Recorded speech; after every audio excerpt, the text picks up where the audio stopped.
وسلم وادعو إلى الهدى والدلالة على الخير ابتغاء مرضات الله وقربه وثوابه سبحانه وتبارك وتعالى. Assalamualaikum warahmatullahi ta'ala wabarakatuh. Bismillah walhamdulillah wassalatu wassalamu ala rasulillah sayyidina wa maulana Muhammad bin Abdillah wa ala alihi wa sahbihi wa man wala wa la hawla wa la quwwata illa billah. Subhanaka la ilma lana illa ma 'allamtana innaka antal alimul hakim. Rabbi shrah li sadri wa yassir li amri wahlul 'uqdatam min lisani yafqahu qawli. Amin ya rabbal alamin. Alhamdulillah, puji syukur kita kepada Allah Subhanahu wa taala atas nikmat iman, nikmat Islam, nikmat panjang umur dalam keadaan sehat walafiat, yang hingga detik ini Allah Subhanahu wa taala masih mentakdirkan kita semua untuk berzikir, bersolat berjamaah, kemudian kita mengambil warisan Rasul sallallahu alaihi wasallam.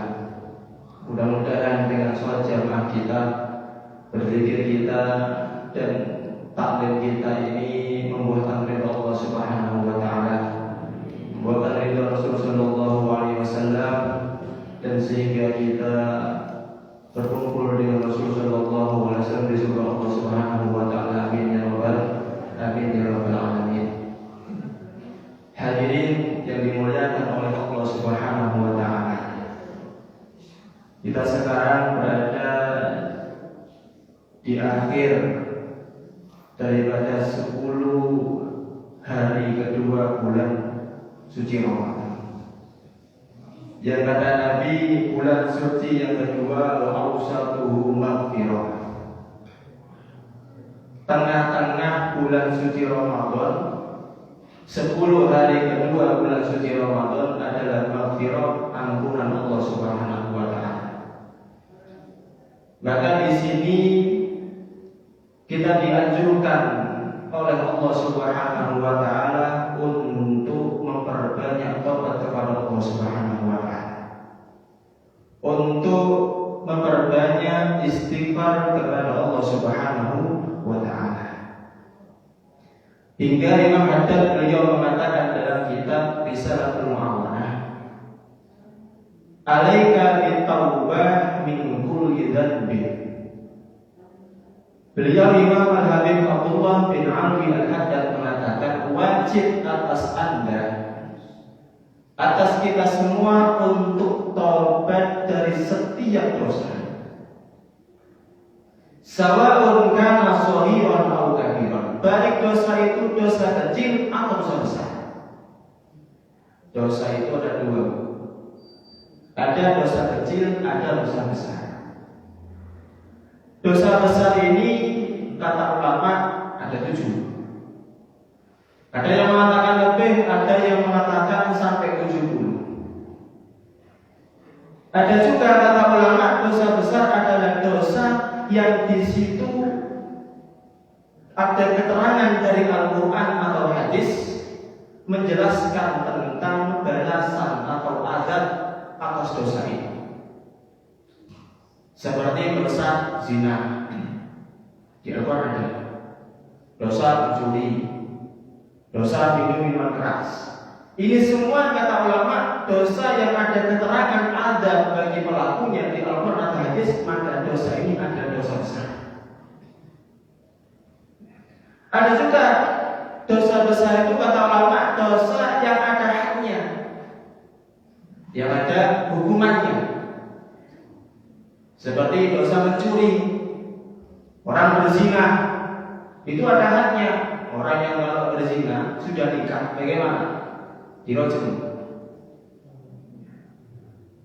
Ada orang mencuri, bagaimana? Dipotong. Nah, ini adalah dosa-dosa kata ulama. Tapi ada yang mengatakan dosa besar dan dosa kecil itu sama-sama membuahkan bahaya dan murka Allah Subhanahu wa taala. Artinya sama. Jadi drastis. Kayak contohnya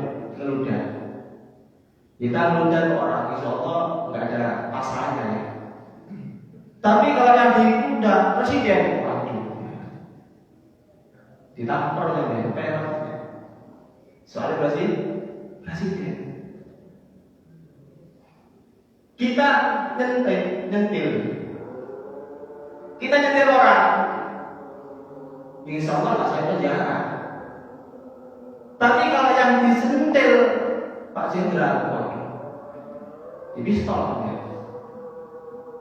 Makanya dikatakan wa ahsabuhu hayyinan wa huwa indallahi 'azim. Kita itu kadang-kadang menganggap dosa ini kecil, tapi di sisi Allah Subhanahu wa taala besar. Makanya apa? Api itu kecil sama besar. Sama-sama bahaya kan? Sama-sama bahaya. Api kecil kalau ditaruh di mana? Api besar, apalagi? Berarti apa? Dosa kecil dan dosa besar sama-sama bahaya. Kemudian contoh lagi pula, ular kecil atau ular besar. Bahaya kan? Bahaya. Begitu juga dosa besar, dosa kecil sama-sama bahaya, membuahkan ruh Allah Subhanahu wa taala. Makanya Imam Haddad mengatakan alaika bitaubah min kulli dzambin. Wajib atas Anda untuk taubat kepada Allah dari setiap dosa. Dhahiran wa batinan. Baik dosa itu dosa zahir atau dosa batin. Dosa itu ada zahir dan batin. Dosa zahir itu apa?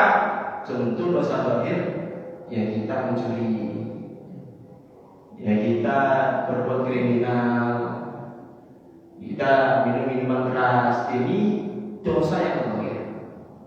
Ada juga dosa yang batin. Apa itu? Sombong. Ini dosa batin. Sombong ini dosa yang sangat besar bagi batin. Kenapa? Karena ada hadis qudsi, innal kibriya'a ridai wal 'azamata izari faman naza'ani wahidan minhuma alqaituhunna. Allah mengatakan apa? Innal kibriya'a, sungguhnya kesombongan itu adalah ridai, selendangku. Wal 'azamata, merasa besar itu adalah izari, pakaianku. Wa man naza'ani wahidan minhuma, siapa yang mengambil salah satu kedua dariku, aku lempar orang tersebut ke neraka Allah Subhanahu wa taala. Makanya enggak patut ada orang sombong itu. Ada orang sombong enggak patut. Kenapa? Karena sombong hanya milik sifatnya Allah Subhanahu wa taala. Nah, kalau ada makhluk sombong berarti kurang ajar. Makanya itu ini dosa yang sangat besar bagi batin.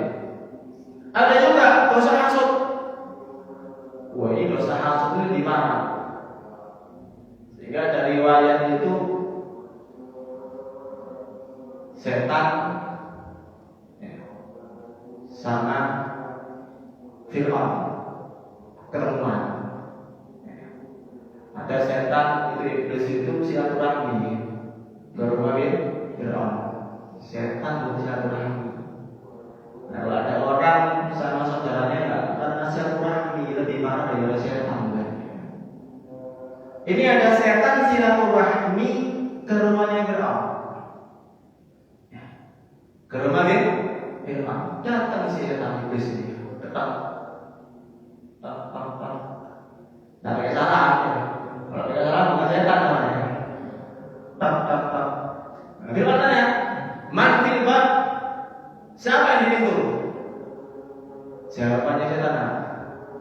Ini ketika Tuhan. Kalau Anda ngaku Tuhan pasti tahu siapa yang di pintu. Wah, ini pasti iblis nih. Jawabannya setan gimana? Jawabannya iblis pasti gini. Ya setan, iblis masuk. Masuk. Akhirnya ngobrol di setan sama Fir'aun. Rasakan ini. Penjahat rasakan. Ngobrol. Tanya, akhirnya iblis ini sadar. Orang awak dewi ini kan kita ini kan para penjahat, buronannya Allah, buronannya malaikat kita ini. Kira-kira ada nggak yang lebih parah dari kita? Iblis wadah dong. Siapa? Anak buahmu.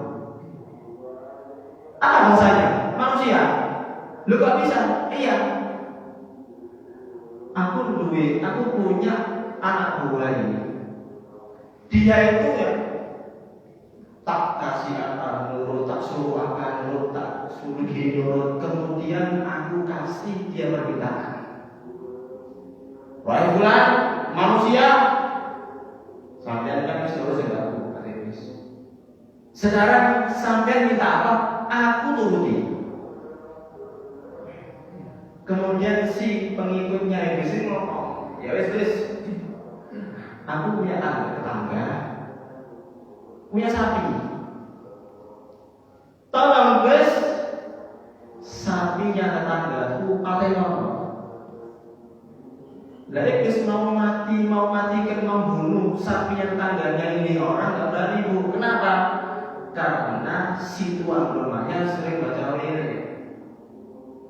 Iblis gak berani masuk. Makanya salah satu untuk menjaga rumah daripada setan, rumah harus dibaca lirik. Salah satunya baca Ratib Haddad, baca Ratib Atos, baca Wirid Safron, ya. Itu dibaca. Ya. Salah satu fadilah baca Ratib Haddad. Ratib Imam Haddad tahu? Ratib Imam Haddad ada kok di buku-buku Wirid. Itu salah satunya orang yang baca Ratib Haddad antara Maghrib dan Isya. Insya Allah dia dan beserta keluarganya akan selamat daripada gangguan setan atau jin. Dan pernah saya coba, ada orang yang benci sama saya.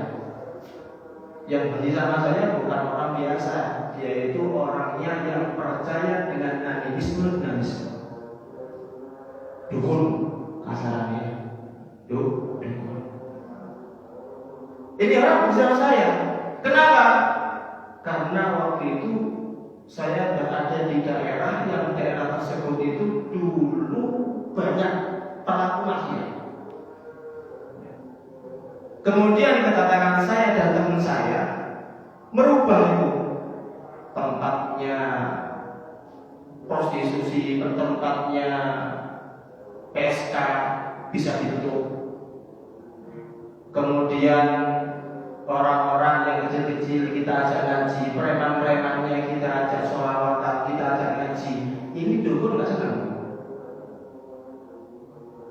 Mau ganggu saya dan teman saya tapi nggak berani. Kenapa?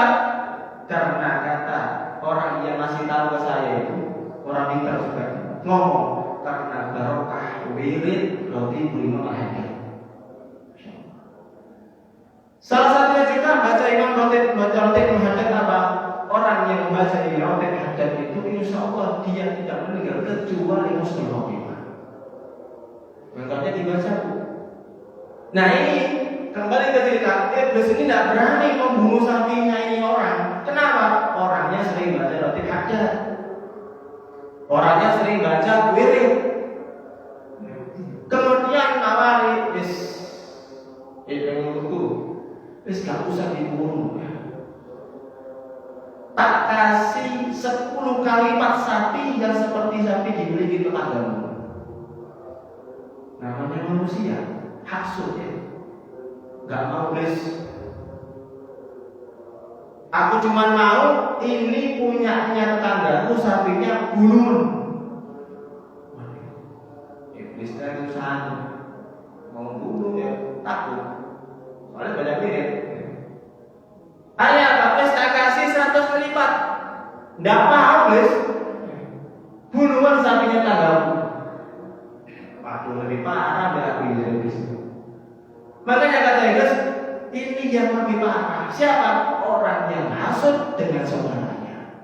Makanya ini dosa yang batinku. perlu dibersihkan. Kita itu kalau punya tangan kita kotor, ya, cepat-cepat disabuni dan cepat-cepat dibersih, sabuni biar wangi. Begitu juga dosa itu, kalau kita berbuat dosa cepat-cepat tobat, cepat-cepat tobat. Separahnya sakit kita, dohir kita sakit, meninggal nggak sakit lagi. Ada orang dohirnya sakit, ya. Separah apapun dia sakit dohirnya, meninggal, mood sudah selesai, nggak sakit lagi. Tapi kalau roh, batin yang sakit, sombong, hasut, benci, ya.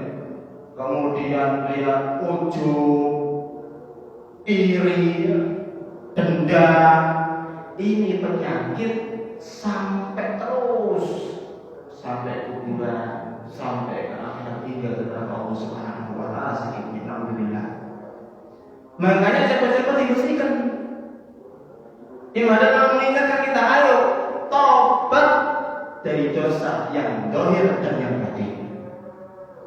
Kenapa? Fa inna taubata awwal qadamin yad'u al-'abdu fi thariqis suluk. Karena taubat ini adalah awal bagi orang yang ingin dekat dengan Allah Subhanahu wa Ta'ala. Orang yang maksiat, kalau dia mau dekat sama Allah, saatnya apa? Taubat. Kita mau dekat sama Allah, saatnya taubat. Saatnya taubat. Rentenir, ya. Rentenir, orang yang rentenir yang bunga, yang dia nganak duit, rentenir dia masih rentenir aja sedekah, nggak terima hukum. Kenapa?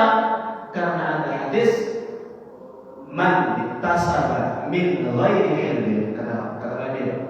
Siapa orang yang dia itu bekerja dengan tanpa dari harta yang tidak halal alias haram. Man ittasaba min ghairi hilmin, siapa orang yang bekerja dengan cara yang tidak halal, ya. Apa? Fa in yunfiqhu la yubarik. Kalau diinfakkan atau dibuat makan tidak dibarokah. Wa in tasaddaqa, kalau disedekahkan lam yuqbal minhu, enggak diterima. Makanya jangan bangga, wah ini pelakuan itu tapi sedekah, percuma. Kenapa? Kata Imam Haddad, fa inna taubah awwal qadamin yad'u al-'abdu fi thariqis suluk. Tobat itu syarat pertama orang dekat dengan Allah. Makanya kata apa? Wa in tubtum falakum ru'usu. Wa in tubtum falakum ru'usu amwalikum. La tadlimuna wala tudlamun. Kata Allah dalam apa? Kalau kalian mau tobat, falakum ru'usu amwalikum, harta yang modal tadi bagi kalian. Yang lainnya, yang bunga, yang ini kembalikan ke orang-orang itu. Ya. Jadi syaratnya orang rentenir itu kalau mau tobat, hartanya dia yang dulu yang murni diambil, yang lainnya dibagikan ke yang nilainya sampai ini fulan. Loh, ini sudah meninggal, tidak punya waris, sudah jadikan untuk hal-hal yang remeh, misalnya bangun got, misalnya bangun jalan, benerin selokan, gitu. Itu syarat. Saya pernah punya kenalan, sering saya cerita, orang dia direktur Pertamina, direkturnya Pertamina, tobat. Dia tobat, direkturnya negara tobat. Ini cerita orangnya sendiri ke saya. Saya dulu Ustaz direktur, bukan cuma karyawan, direktur. Kemudian saya itu melihat keanehan. Kenapa? Anak saya itu tiap minggu ada yang sakit. Kalau tidak adiknya kakaknya. Padahal makannya sehat semua. Higienis, bersih. Bukan tahu tempe. Sehat semua makanannya. Sayur bersih, semuanya bersih.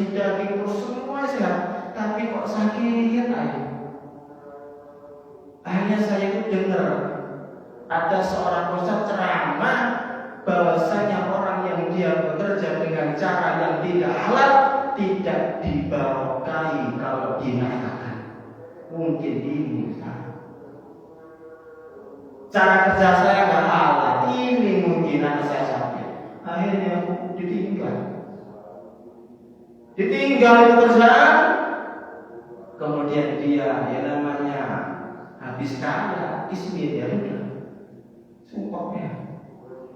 Tapi dia yakin Allah itu pasti akan membantu dia untuk dekat dengan Allah Subhanahu wa Ta'ala. Dikatakan itu, ya, tidaklah Allah itu mengadab suatu kaum, ya, sedangkan Allah itu mentakdirkan dia untuk tobat kepada Allah Subhanahu wa Ta'ala. Makanya ini orang yakin. Dia yakin akhirnya Allah Subhanahu wa Ta'ala sampai sekarang dia sukses lagi dengan kerjaan yang halal. Makanya syaratnya tadi tobat. Ya. Kemudian wahiyya asal jami'il maqamat. Tobat itu kata Ibnu Haddad adalah fondasi setiap orang ingin naik derajatnya. Dan yang kita Nabi Muhammad itu tiap hari tobat.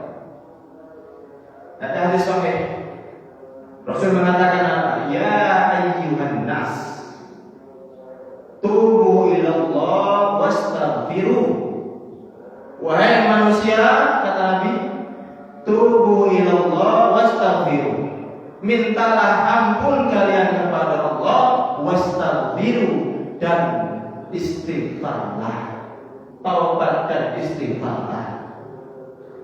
Fa ini aku bilang, karena aku kata Nabi, aku tobat setiap harinya 100 kali. Maknanya 100 kali ini bukan 100 berkali-kali.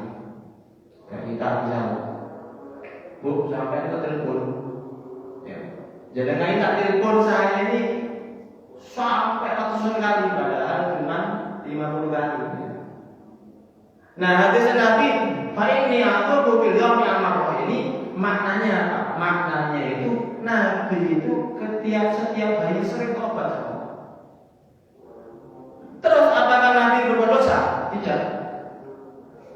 Tobatnya para ulama, para nabi, para rasul itu mereka itu istighfar bukan karena mereka itu dosa.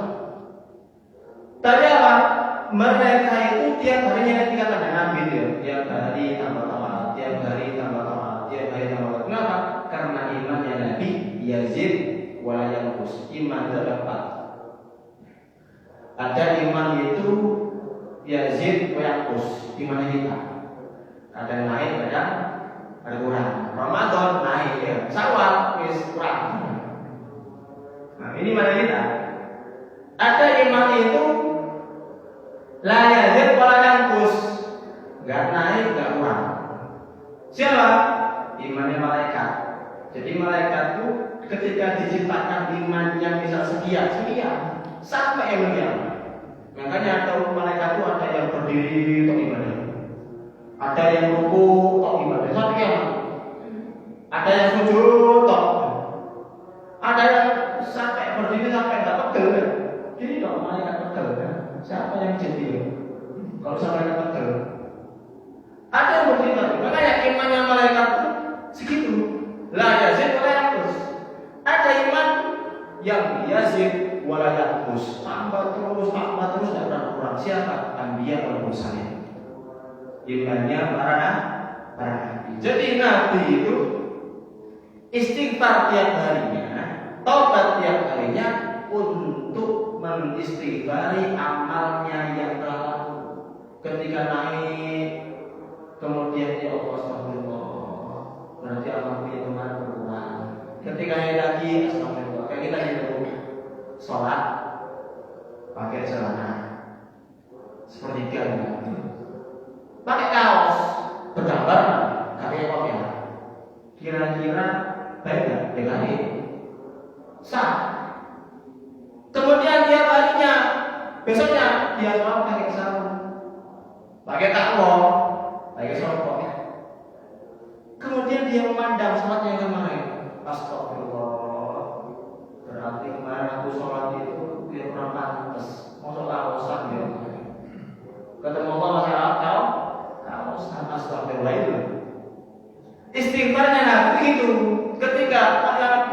semakin naik tingkatannya, semakin naik. Allahu Akbar, tambah khusyuk sholatnya. Nabi astagfirullah, berarti kemarin ibadah kurang sempurna. Jadi istighfarnya Nabi itu bukan karena dosa Nabi ada dosa maksud.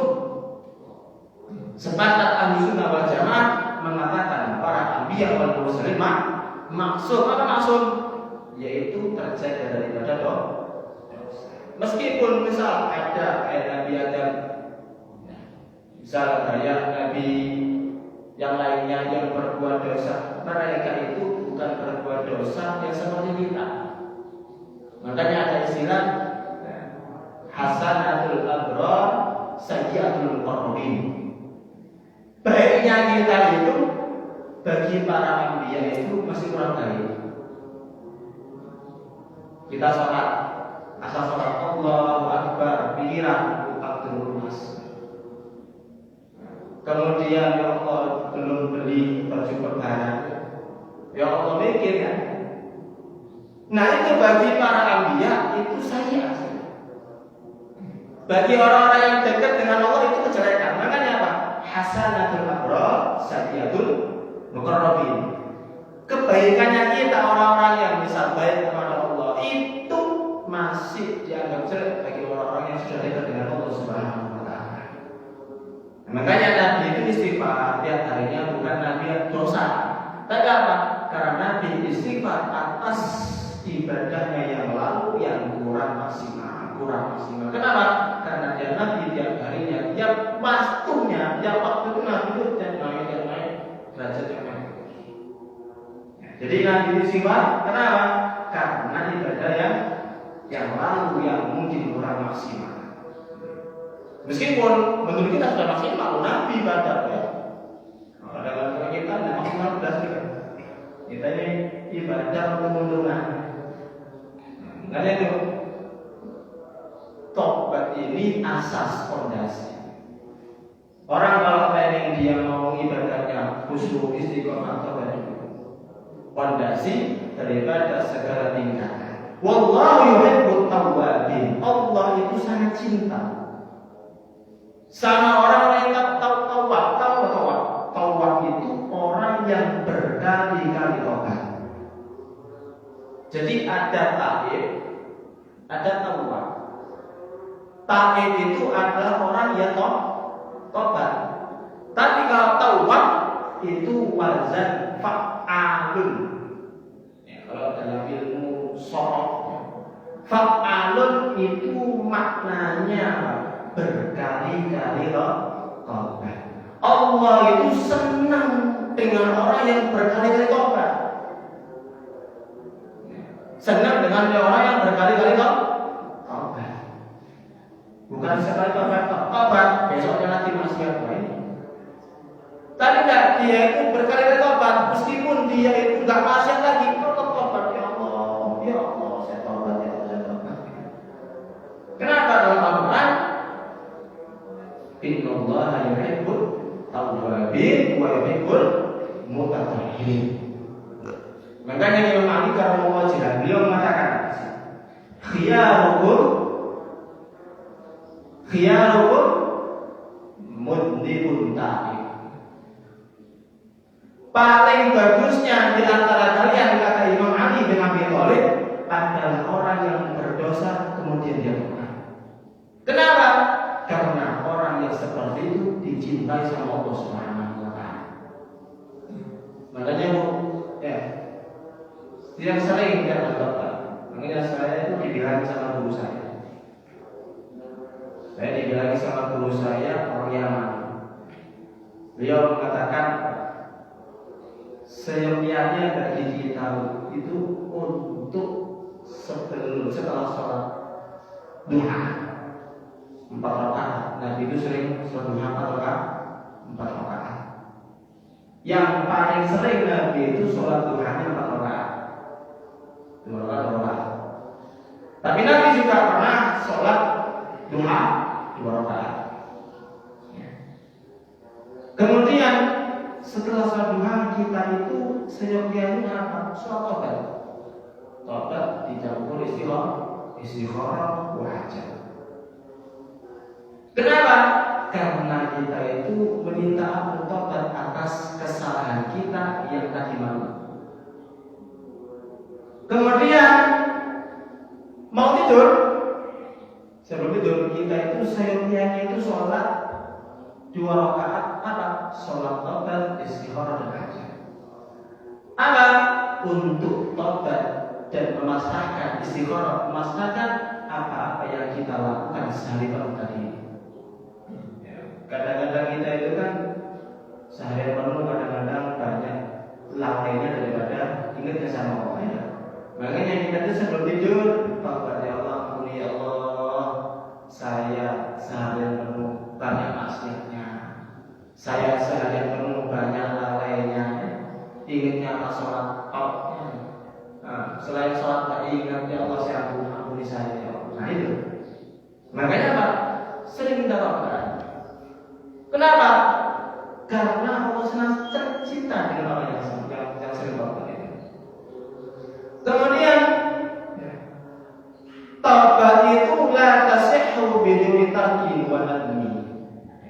Ada syaratnya untuk tobat itu enggak sah kalau tanpa adanya meninggalkan maksiat itu. Pertama, tobat harus meninggalkan maksiat. Jangan sampai astagfirullah tapi saya lihat ya.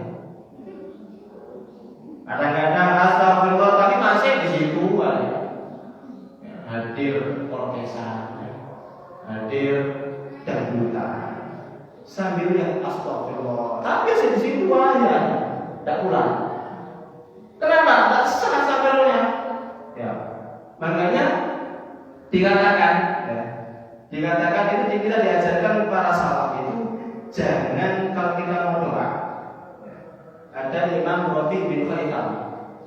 Imam Rabi bin Khaitham ini adalah seorang ahli tasawuf. Beliau ulama salaf yang sangat takut sama Allah. Beliau mengatakan apa? Beliau mengatakan la yakul ahadukum, jangan kalian itu kalau minta ampun minta astaghfirullah wa atubu ilaih. Sedangkan kita masih berbuat dosa. Astagfirullah ya Allah, saya minta ampun dan saya taubat kepadamu ya Allah. Tapi kemudian berlalu waktu kita masih lagi. Berarti istighfar tadi kita bohong sama Allah ya. Ya kan? Kita sekarang astagfirullah wa atubu ilaih, ya Allah saya minta ampun dan saya taubat kepadamu. Ini maknanya. Kemudian kita masuk nasihat. Kata beliau, ini adalah kadzab. Istighfarnya orang kan kadzab. Istighfarnya orang dosa. Orang yang bohong. Maka apa? Seyaknya kita itu kalau minta ampun apa? Allahumma ghfirli wa tub alayya. Beda. Allahumma ghfirli wa tub alayya. Ini yang bagus. Bedanya apa? Bedanya itu maknanya Allahumma ghfirli, ya Allah ampuni saya. Wa tub alayya, dan ya Allah berikan saya taubat. Bedanya tadi astagfirullah, ya Allah saya minta ampun dan saya taubat ya Allah. Beda. Sama, ya Allah ampuni saya dan ya Allah berilah saya taubat. Kalau kita maksiat lagi, tidak dikatakan istighfar kita di istighfar orang yang dusta. Caranya itu beda.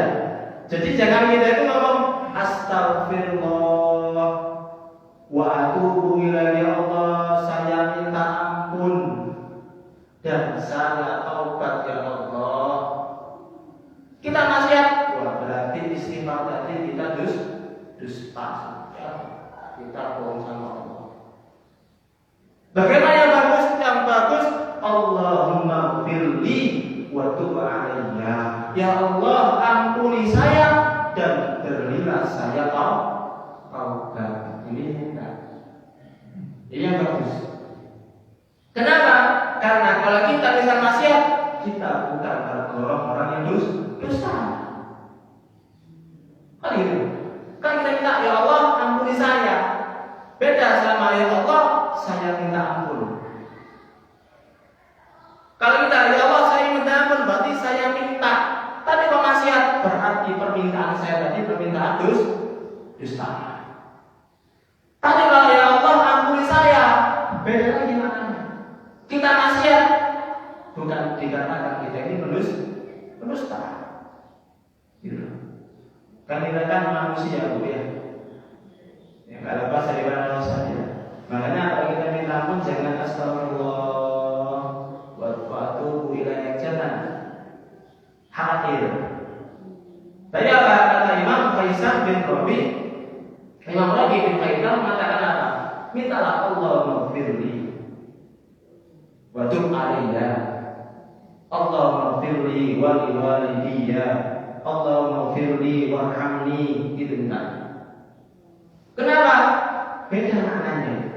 Lalu terus ada orang yang ngomong loh, bukanlah astagfirullah itu adalah bagian daripada sunnah.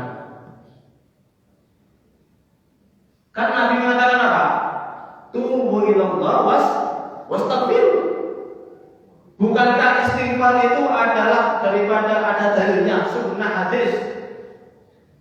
Beliau mengatakan iya, memang ada hadisnya, tapi ini khusus kepada orang-orang yang benar-benar tobat sama Allah. Lah kita akan enggak. Nah, kita kan kata lurus, besoknya gini ya. Nah khawatir kalau kita misal gini, berarti tadi istighfar kita berarti bagi Allah gitu. Tahu? Nah, lafaz istighfar astagfirullahaladzim, astagfirullahaladzim, astagfirullahaladzim ini khusus bagi orang-orang yang benar-benar tobat sama Allah, alias orang-orang yang siddiq sudah. Orang-orang yang siddiq. Siapa siddiq itu? Orang yang benar-benar kembali kepada Allah dan masuk lagi. Lalu kita kan masih abal-abal ya. Khawatir kita. Makanya apa? Ya sudah jangan astagfirullah tapi Allahumma firli wa tub alayya. Ini pun sama ulama. Ini tak bisa. Makanya apa? Kita baca Allahumma firli wa tub alayya, Allahumma firli wa tub alayya wa liwalidiyya. Makanya jangan kita tinggalkan Bu setiap maktubat. Setelah sholat 5 waktu kita dianjurkan untuk istighfar, kita minta ampun kepada Allah untuk kedua orang tua kita. Ya. Kedua orang tua. Kenapa? Dikatakan oleh ulama, kita ini sebagai anak tidak akan bisa membalas budi jasanya orang tua lebih-lebih ibu. Kenapa? Karena jasanya orang tua ini adalah jasa yang sangat besar bagi seorang anak. Sampai-sampai Allah sendiri yang wasiat dalam Al-Quran. Wa qadha rabbuka alla ta'budu illa iyyah wa bil walidaini ihsana. Allah wasiat. Allah langsung wasiat kepada kita dalam Al-Quran. Wa qadha rabbuka telah menentukan Tuhan wahai Muhammad. Wa qadha rabbuka alla ta'budu illa iyyah, jangan sampai engkau menyembah kecuali sama Allah. Wa bil walidaini ihsana, dan berbaktilah, berbuat baguslah kepada orang tua. Ini perintah Allah Subhanahu wa taala. Bayangkan, perintah berbakti sama Allah, sama orang tua disandingkan dengan kita diwajibkan ibadah kepada Allah. Berarti ini tingkatannya. Tidaklah Allah itu menggandakan suatu ibadah dengan ibadah itu kecuali tingkatannya sama begini. Jadi apa? Makanya ada hadis qudsi. Man asbaha murdiyan Ilahi wa mughiban liwalidah, siapa orang yang dia pagi harinya ridho kepadamu, ibadah sholat jamaah subuh, tapi mughiban liwalidah, tapi dia durhaka sama orang tuanya, fa'ana anqadin, aku murka sama dia. Tapi siapa orang yang asbaha mughiban li wa murdiyan liwalidah, siapa orang yang dia itu paginya kadang-kadang sholat subuhnya telat, dan sholat subuh kadang-kadang tapi dia bakti sama orang tuanya. Apa kata Allah? Fa'ana anqadin, aku ridho sama dia. Aku kasih dia hidayah hingga tobat sholat kepada Allah Subhanahu wa ta'ala. Makanya kalau kita itu meskipun kita ibadah berbeda balik, tapi tidak pernah kita minta ampun untuk orang tua kita. Allah maghfirli wa li walidayya, tidak pernah gitu. Kadang-kadang aku bilang orang yang meninggal, orang tua meninggal, dibuang. Aku bilang percuma kita sholat jungkir balik kalau orang tua itu kita durhaka sama orang. Kunci suksesnya seorang anak di hadapan Allah yang pertama adalah kita tidak syirik, dan yang kedua kita berbakti sama orang tua. Itu kuncinya. Wasiat Allah ini, jangan kita itu tidak syirik, tapi apa? Durhaka sama orang tua, tidak diterima sama Allah. Kenapa? Wasiat harus ada dua. Wa qadara rabbuka alla ta'budu illa iyyahu, satu Allah. Wa bil walidayni ihsanan, kedua. Makanya apa? Kalau misal ada orang, meskipun ustaz, meskipun habib, meskipun siapapun, kalau dia itu beribadah tapi sama orang tua durhaka, tidak diterima. Jangan kita takut penyakit. Jangan kita itu takut yang namanya apa? Virus. Orang tuanya misalnya ada sakit, kita nggak mau merawat. Mau bilang itu. Makanya tadi disebutkan kan, taubat kepada Allah dari dosa yang zahir dan batin. Apa batin itu? Salah satunya durhaka sama orang tua. Apalagi sekarang musim corona ya. Musim corona. Orang tuanya bisa kena corona, mudah-mudahan keluarga kita sehat. Kita sebagai anak kadang-kadang apa? Tidak berani megang, tidak berani hati-hati. Corona sakitnya cuma di dunia tahu. Tapi durhaka efeknya untuk Allah sampai yang kiamat. Jangan kita remehkan ini. Kenapa? Meskipun ya diskusi Allah mengatakan kalau Anda bisa ibadah jungkir balik, tapi kalau sama orang tua durhaka, fa'ana aku sakit, aku murka sama dia. Allah yang mengatakan. Hadis kursi, bukan hadis dhaif, bukan hadis maudhu', tapi hadis kursi. Allah mengatakan, aku sakit, aku murka sama dia. Tapi kalau misalnya ada dia lupa mengurhidani wa murdiyan liwalidah, dia maksiat kepadamu, tidak pernah ibadah, tapi dia ridho bakti sama orang tuanya, fa'ana anqadin, aku ridho. Allah mengatakan aku ridho. Makanya ada pernah kisah. Karena saya dengar ada ustaz ya ngaji. Saya punya versi yang lain. Nabi Musa itu pengen tahu temannya di surga, ya. Ingat tadi saya. Nabi Musa itu pengen tahu temannya di surga. Ya Rabb, man rafiqi fil jannah. Karena Nabi Musa kan bisa ngomong ya. Ya Rabb, siapa temanku di surga? Fulan bin fulan fi baladiha. Ada namanya Fulan bin fulan, dia tinggal di daerah Kutoyo misalnya. Akhirnya apa? Diselidiki Nabi Musa, heran.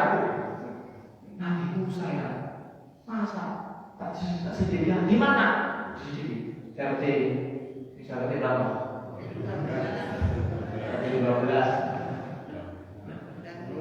Gang 5 bisa dilihat ya. Diselidiki sama Nabi Musa.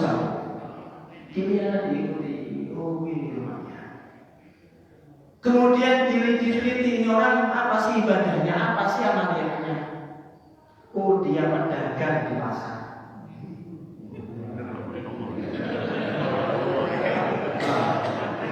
Kemudian dia pasar, tapi pasar dagangannya ayam. Dagang ayam dia.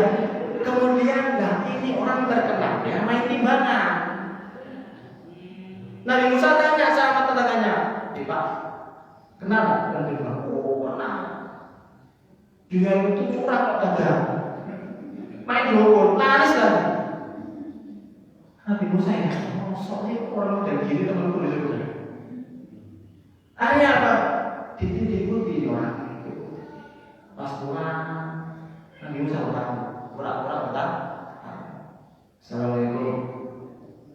Waalaikumsalam. Nah dia bertanya, Waalaikumsalam. Iya, siapa Anda? Saya musafir. Nabi Musa menjawab, saya musafir. Saya mau bertanya.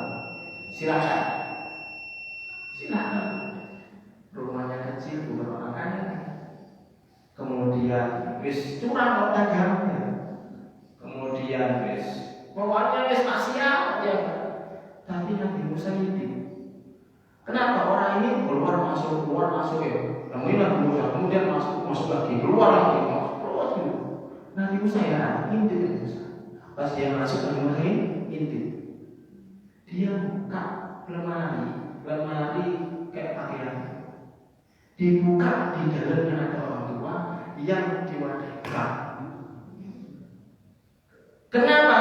Karena ini orang tidak punya harta lagi selain lemari dan bak. Dibuka ada orang tua dia suami. Ibunya ini sambil makan sambil gini, umat kami. Orang tua. Kemudian disuruh lagi. Nabi Musa tanya, dibuka. Maaf, saya tadi lihat. Saya melihat ada orang tua sampai taruh lemari diwadahi bak. Siapa itu? Itu ibu saya. Kenapa kok dia lemari? Iya. Wong saya tinggal ke pasar, nanti kalau saya tinggalkan lemari dari kunci hilang. Saya tidak punya satpam ya. Tidak punya satpam lagi. Saya cuma ibu saya. Kemudian kalau saya ke pasar, ibu saya taruh lemari, saya kunci.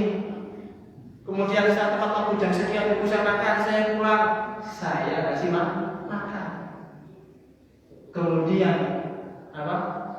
Kemudian Nabi Musa tanya, terus saya lihat ibuku makan, bahasa apa itu?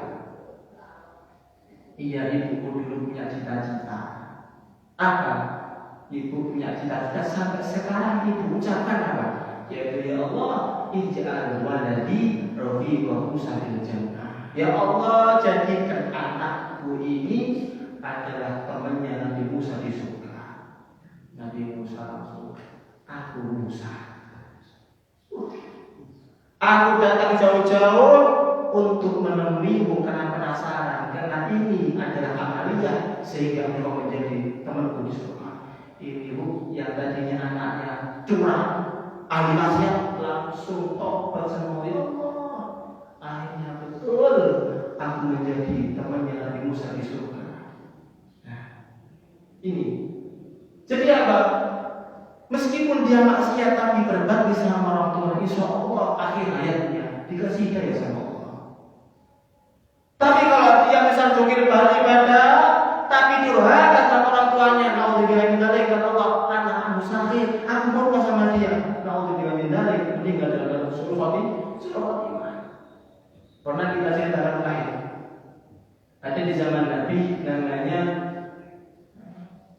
kalau nggak salah sahabat, ada seorang sahabat, ada Alqamah. Alqamah ini sahabat Nabi. Beliau kalau sholat berjamaah sama Nabi 5 waktu, ngaji sama Nabi. Kemudian ketika akhir mau sakatul maut ajalnya, ini Alqamah ditanggil sama sahabat, gak bisa. Alqamah ucapkan la ilaha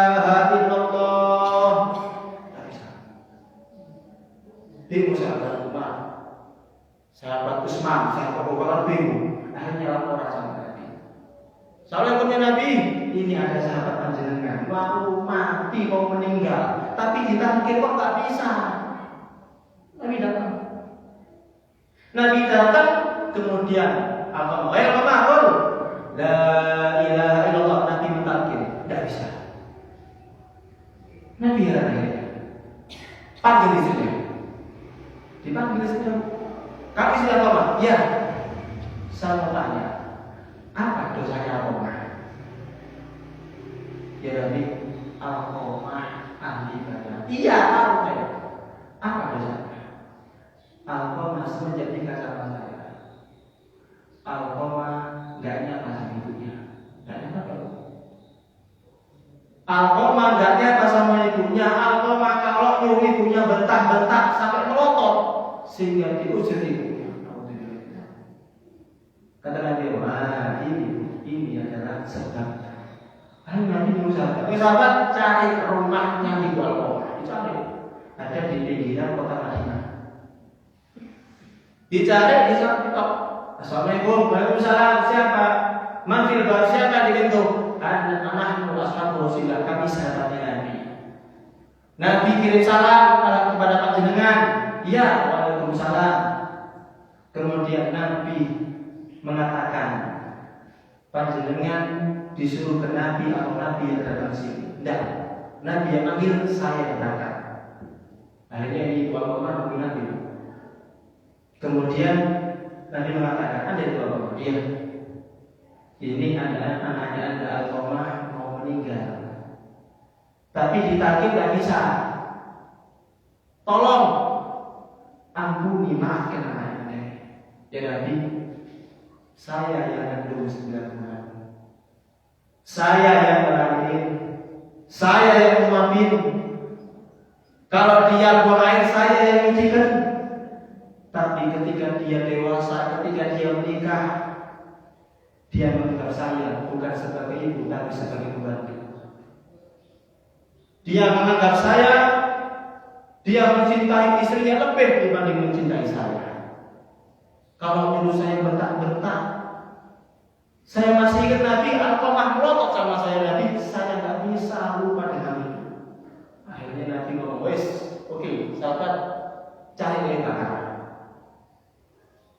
Cari kayu bakar, kemudian nyalakan Nabi sampai tinggi, sampai besar, dan Alqamah lempar Nabi itu.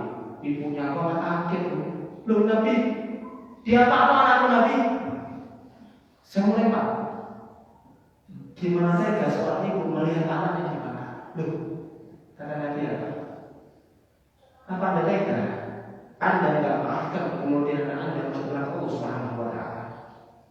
Akhirnya ibunya sadar dan ibunya memaafkan Alqamah, dan Masya Allah, Alqamah langsung pandai, pintar, atau misal bisa dengan jelas mengatakan La ilaha illallah Muhammadur Rasulullah SAW, langsung tinggal dengan husnul khotimah. Ini kisah di zaman sahabat, bagaimana besarnya dosa durhaka sama orang itu kuat lebih tinggi meskipun dia ahli ibadah, sholat sama Nabi Muhammad SAW. Makanya kita ini, ayo yang sudah meninggal silakan. Kalau bisa yang dekat kuburannya ziarah tiap minggu. Kita sowan ke orang tua kita, sebagaimana orang tua tiap hari doain kita ya. Setiap bagaimana orang tua dulu Pak mandi kita tiap hari, masa kita nggak pernah doain orang tua kita tiap hari? Mudah-mudahan kita tergolong orang-orang yang berbakti sama orang tua. Allahumma ja'alna minal batina li walidayk, Allahumma ja'alna minal batina li walidayk, Allahumma ja'alna batina li walidayk, Allahumma ja'al jam'ana jam'an marhuma wa taqabbal min ba'dina taqabbal ma'suma. ولا تجعل فينا معنا وزكنا ولا محروما اللهم اهدنا بهداك واجعلنا ممن يسر برضاك ولا تولنا ومن سواك ولا تجعلنا ممن خلقك امرا وعصاك وحسبنا الله ونعم الوكيل ولا حول ولا قوه الا بالله العظيم وصلى الله على سيدنا محمد وعلى اله وصحبه وسلم والحمد لله رب العالمين بسر الفاتحه.